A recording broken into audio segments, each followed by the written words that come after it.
we've all been sitting, so since I'm talking about lifestyle medicine and eyes, I thought we could all just take 30 seconds of my time and stand up and stretch. Like stretch out your legs and give yourselves hugs, shoulders down to stretch out the upper back, other side. All right, you guys can keep stretching for 30 seconds. I'm gonna start my timer. That's a great idea. I don't wanna be here too long for you all. Okay, I assume you can all hear me okay. So lifestyle medicine and the eye connection. I think ophthalmology is a pioneering field in lifestyle medicine. Do I push the green button to go forward? Yeah, okay. Has anybody heard about lifestyle medicine? Yay! Anybody else certified in lifestyle medicine? No? Okay, great. So story time. Couple stories. One, I became certified in lifestyle medicine in 2020. Am I echoing or should I stand back? I think great. All right, thank you. Because it all started with an episode of chest pain that I had at 36 and landed me in the ER while my family was on vacation at Disney World. And that led me to examine my diet choices and take a bunch of courses, and I'm going to get into my own story later. And then when Dr. Randolph asked me to do this talk, I started thinking about my patients and the topics we just talked about, of how some of them may live 5, 10, 15, 20 years of their lives blind. And these are pictures you know, geographic atrophy, advanced glaucoma, and the rest of them may be healthy. Their heart might be healthy, they might be fit, but they're just not going to be seeing for the rest of their lives. Okay, we already talked about, how many of you talk to your patients about lifestyle factors in their eye disease? That's amazing, thank you so much. It should be everybody, because we should at least be talking to them about smoking, but I'm going to talk about some other lifestyle factors. So my objectives for the talk, we're going to introduce lifestyle medicine, introduce longevity and the blue zones, which is also super amazing. How many have heard of the blue zones? Very cool. Introduce a concept called Vision Healthspan. I don't know if it's going to catch on, but something I came up with because of this talk. Vision span's already taken. I already looked that one up. Epigenetics on lifestyle on eye diseases, and then encourage you to talk to your patients about lifestyle medicine. So as I said, I am so impressed with the field of ophthalmology and how much published data we have about how lifestyle factors affect different eye diseases. All the way back to the 80s and the Blue Mountain studies and then the recent research. So what is lifestyle medicine? It is actually a separate field that started having board certifications in 2016, still ongoing. If you're certified in anything else, you can be certified in lifestyle medicine. And it's not just for physicians, you can do it as a nurse practitioner, a nurse, a dietitian, etc. There are different board exams for that. But it's focusing on what is known as Medicine 3.0. Has anybody heard these terms, Medicine 1.0, 2.0, and 3.0? Awesome. I did not come up with them. Medicine 1.0 is thought to be like what was in the 1950s, where we were just still figuring out what was causing diseases and figuring out bacteria and penicillin to treat pneumonia. Medicine 2.0 is what we're doing now in terms of treating diseases with medications, in terms of high blood pressure, diabetes, etc. And then Medicine 3.0, again, not a concept I came up with, is prevention, preventing all of these things from happening in the first place. Might be idealistic, but we gotta aim for that, right? So, and lifestyle medicine puts all of those in using the scientific method to try to come up with results and evidence-based recommendations for patients. So the 6 pillars of health, what I call common sense, but I love that we have structure from the American College of Lifestyle Medicine: nutrition, physical exercise, restorative sleep, stress management, and social connection, which I think is amazing that they made those 2 pillars of health, stress management and social connection, really, almost equal to nutrition, and then avoiding toxic substances. But why don't we talk about it more? Because there's not really any money in it, but I think it's really important. Okay, Dr. Campbell is somebody who changed my life. I've never met him, but when I was having those chest pain episodes and learning about diet, I took his Cornell course on nutrition and medicine, and that changed me. That's why I have this quote here that no man ever steps in the same river twice, for it is not the same river and he's not the same man. And changed my life. So hopefully learning about lifestyle medicine and continuing after today will change yours. But in his newest book called The Whole Truth, he writes, the most important determinant of our health is nutrition. So I'm gonna focus on nutrition for this talk, just to inspire you.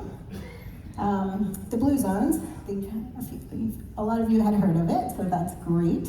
If you haven't, go ahead and go watch the Netflix documentary by the National Geographic journalist. It is the 5 zones in the world where people live greater than 100 years. But what's really cool, have you heard of the Blue Zones Project? Whoever's heard of Blue Zones? Yes? Awesome. So I think the Blue Zones Project is amazing. And there's actually a Blue Zone certification now through the American College of Lifestyle Medicine, which I just enrolled in. But basically, it's reverse engineering those Power 9 principles in the world, and they've already done it in 9 cities in the US, where they've implemented infrastructure changes in the entire community to decrease disease and decrease medical spending. And the fact that they're doing it is just amazing. But the Power 9 principles are similar to the pillars of health: move naturally, live a life of purpose, downshift, so decrease your stress. The 80% rule is to stop eating when you're 80% full. Plant or plant forward food intake. Wine at 5 for fun, I guess, but they did show that mild to moderate wine intake is good. And then connections, knowing who you belong with, your tribe, all of us, loved ones first, and all right. And then some more background for my talk. Let me see how slow I'm going. Okay, I'm doing okay. Lifespan. You guys know the concepts of lifespan, health span? Yes, okay, great. So lifespan is how long you live, just to cover it, and health span is how long you're gonna live healthy. And then in doing this talk, again, inspired by the talk by Dr. Randolph, vision health span is something I came up with, is how long are you gonna live healthy and see well? And we want our patients to see as long as they live, right? It is a major quality of health issue and life issue that we just heard about for tractional retinal detachment. There's that picture of kale, because we're going to talk a lot about kale. Have you guys heard about epigenetics?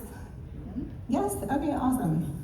You're a very well-educated group. So there's the concept of nurture versus, so I did this talk, practiced on a few of physician colleagues, and nobody had heard of epigenetics. So anyway, thank you for being awesomely educated, but nature versus nurture, and this is actually how nurture affects nature, right? How our things that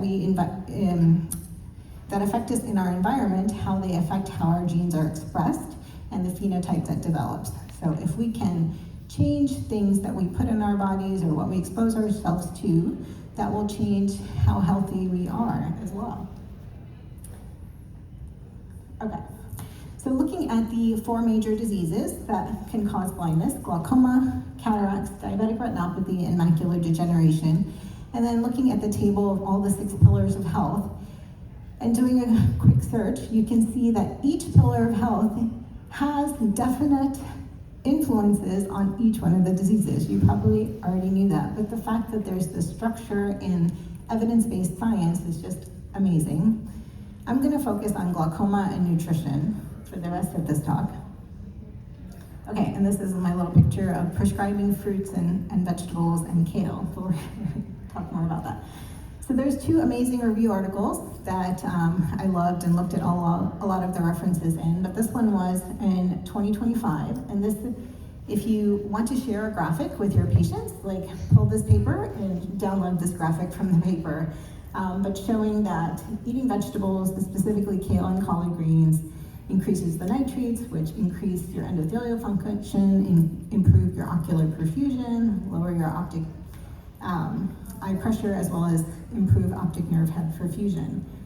It's just amazing. Exercise lowers intraocular pressure, but we need to be telling patients to do this and how specifically we're going to get more into that. Smoking. Do you guys counsel patients on stopping smoking every time you see them? Yay. You don't? Not every time. No. I do. I'm like, are you still smoking?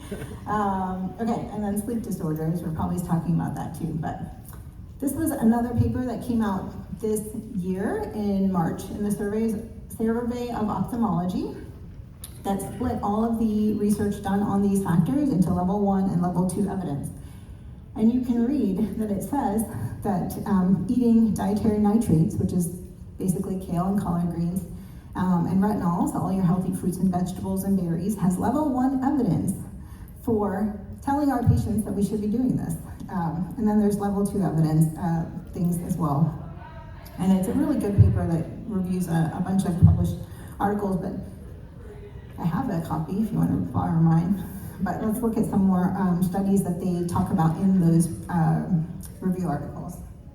Okay, this was the Nurses' Health Study and Health Professionals Follow-Up Study looking at over 100,000 patients, men and women, and 25 years prospective data. And they split these patients up into their questionnaires of how many dietary green leafy vegetables they ate into quintiles. And compared to the lowest amount versus the highest amount, which was 1.5 servings per day, it was associated with 21% lower glaucoma risk, as well as 44% lower risk of early paracentral visual field loss, which is pretty amazing. So 1.5 servings a day is not that much. One serving is half a cup of cooked green leafy vegetables, or 1 cup of raw green vegetables, specifically in the study, kale and collard greens. Pretty amazing, right? I don't have any financial interest in kale yet. If there's a company I should buy, let me know. Another study, 2 studies actually, that was reviewed in the review article, talking about low-carb diets, because everyone's doing kind of low-carb diets. Doesn't matter where your carbs come from. And it showed that if you ate a plant-based low-carb diet versus an animal-based low-carb diet, there was a 22% lower risk of developing paracentral visual field loss. So the epigenetic influence of how our food is affecting visual field loss, published, not by me. I don't have any publications in any of this. This one is really, really cool. A study looking at older women, they showed that if you could eat carrots, 1 to 2 servings a week, kale or collard greens, 1 serving a month, or oranges and peaches were in a lot of studies, which was very interesting, that you could lower the prevalence of glaucoma by 64 to 79%. That's huge. I mean, here it showed that the overall prevalence of glaucoma was 8.2%, increasing with age. So if we're reducing by 79%, that means instead of 8 out of 100 women getting glaucoma, that's 1 out of 100 women getting glaucoma by the age of 80. So we need to be telling our patients to eat more kale and peaches and carrots. Okay. Then this other study showed that eating fresh fruit decreased your risk by 3 or more servings per day, decreased your risk of glaucoma by 79%, and then kale or collard greens, again, kale, hey kale, reduced your risk, even if you ate it just once a week, by 57%. Who wants to go buy some kale? Okay, awesome. All right, so this was another study showing that individual vitamins separately, just taking the supplements is not effective enough. Eating the whole foods is what matters. And they looked at different composite indexes. The top one showing synergistic effects of eating whole foods by 27 to 33% reduced risk. The bottom one showing reduced risk of diabetic retinopathy by 45%, cataracts by 63%, glaucoma by 52%, just by eating your whole foods, and macular degeneration. This is kind of a summary slide showing that maintaining a healthy BMI is associated with a decreased risk of glaucoma. BMI is not fully supported. Eating green leafy vegetables, hopefully I've convinced you that eating kale and collard greens is good for decreasing the risk and progression of glaucoma, or prevalence of glaucoma, sorry. And then doses that are high in calcium, potassium, and magnesium, especially in non-hypertensive patients, can be protected against glaucoma. Again, the foods that we want: kale, spinach, collard greens, sweet potatoes, avocado, and squash too.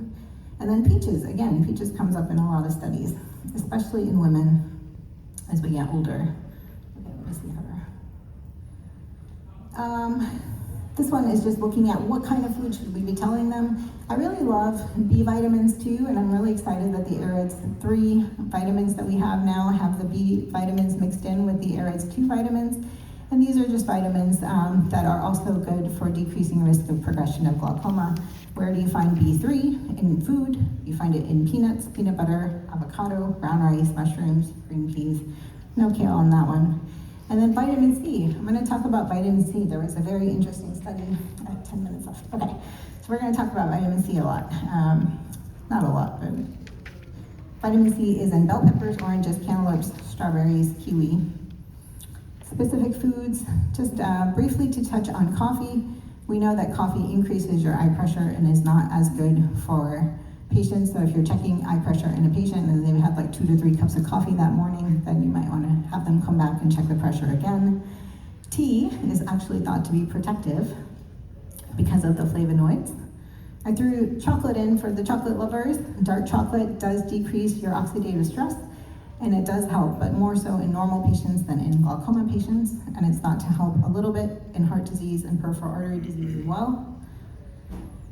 Okay, cataracts, we know that they are associated with lifestyle diseases such as diabetes, high blood pressure, obesity, chronic kidney disease, and autoimmune diseases. But did you know that elevated levels of carotenoids in your food can delay the onset of cataracts?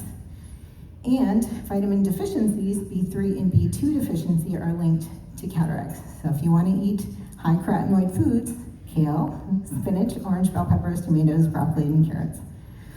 This was an interesting study about vitamin C and cataracts. To me, I always thought, like, if you have a vitrectomy and have retina surgery, you're going to get a cataract. You encourage patients. But this was a study showing that you can actually delay that progression of cataracts by supplementing these patients with vitamin C.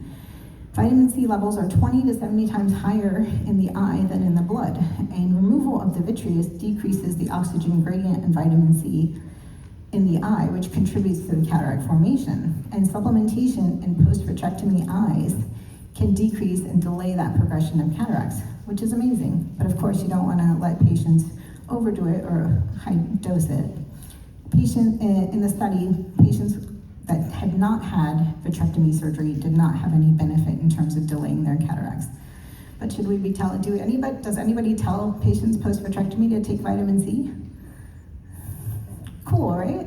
Not my study again, but check it out. So smoking, this was a pivotal study that I'm sure everybody knows about that showed that smoking was related to uveitis, 143% higher risk, but I did not realize that it also was related to PSC cataracts over 10 years, 160% higher risk. So I'm just pointing out that cataracts are also related to smoking. It is also related to a higher risk of retinal vascular occlusions in smokers, 135%, and then glaucoma, as was my main topic, 57 to 147% higher risk of macular degeneration and diabetic retinopathy as well. So we should be asking our patients about smoking each visit. Okay, nutrition, I think we didn't talk about nutrition and diabetic retinopathy, but I'll kind of jump over this a little bit since you know that these are very complicated issues with the social determinants of health, economics and such, but higher intakes of dietary soda, higher calories, do lead to higher risk of diabetic retinopathy, and higher sodium intake leads to higher risk of diabetic retinopathy, but it's been proven the fruits, vegetables, fiber, omega-3s are protective against diabetic retinopathy, and vitamin C, a little bit of protective effect as well. There's one cool study, I can pull the citation for you if you need, that showed that if you meet 4 lifestyle criteria, including food, exercise, not smoking, and low alcohol consumption, you reduce your relative risk of diabetic retinopathy by 30%. Okay, just a little bit about lutein. Where do you find lutein? In kale and spinach, Swiss chard, mustard greens. Lutein has protective benefits against diabetic retinopathy as well. And again, it's in the AREDS vitamins. So should we be telling our diabetic retinopathy patients to be taking the AREDS 2 or AREDS 3 vitamins that have the lutein and the zeaxanthin and the B vitamins? Maybe, although we know whole foods are better, but if they're going to take a supplement, maybe that's a good one to mention to them. Lutein also helps delay progression of cataracts. Okay, so I feel that we owe it to our patients to have these discussions, and I urge you all to get certified in lifestyle medicine if you want to. This is not instead of course, medical or surgical therapy, but in addition to those. I know there's time limitations in talking to patients during your 5 to 15-minute visits, but maybe our goal could be talking to them about one lifestyle medicine pillar each visit, whether it's smoking or nutrition. And a little thought shift, maybe, are we losing the battle by the time patients are diagnosed with glaucoma or macular degeneration or diabetic retinopathy? And success, perhaps idealistic, would be when the incidence and prevalence of all of our eye diseases goes down. Can you imagine when we wouldn't have to treat such severe diseases? And I already mentioned the statistic that if we could go from 8 out of 100 patients to 1 out of 100 patients over time as we collectively get healthier, that would be amazing. I asked Open Evidence to translate this into a different way, and with 3% prevalence in 40-year-olds instead of 60 to 80-year-olds. And it showed baseline, 1 out of 39 patients would have glaucoma, but with green leafy vegetables, and using some of the studies, 18% reduction that we already talked about, it would be 1 in 48. If they ate kale or collard greens once a week, it would be 1 in 91, or once a month. On the other study, it was 1 in 127. So decreasing the prevalence would be amazing. Okay, how much time do I have? 3 minutes. Okay, so a couple of stories of impact. I had a patient who came in on Black Friday last year with a 6 nerve palsy.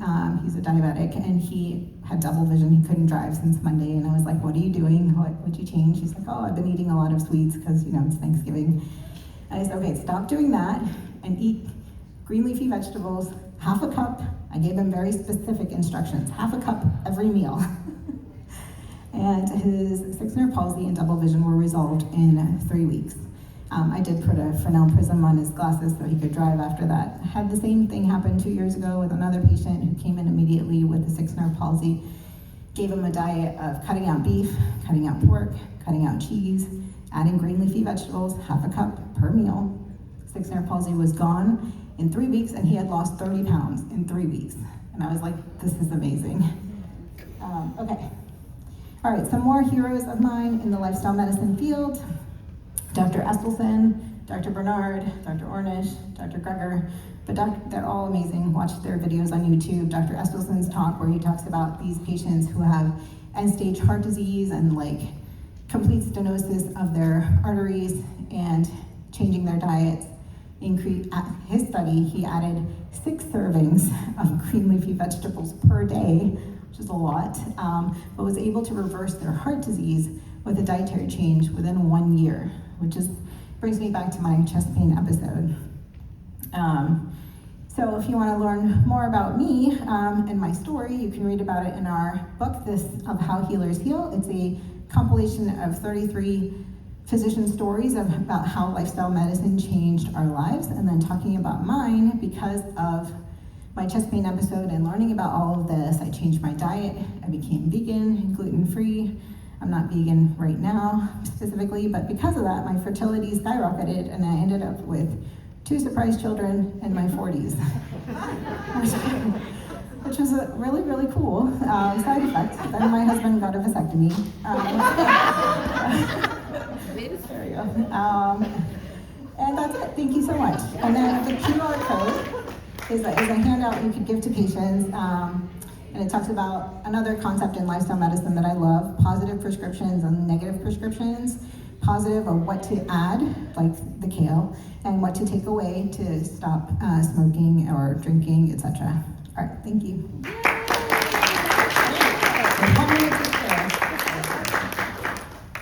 Yes. Yeah. Can you comment though on dirty dust as it relates to kale and collards so people are aware? I cannot. Can you? Every year there's a list of certain vegetables and like raspberries and blueberries and so forth.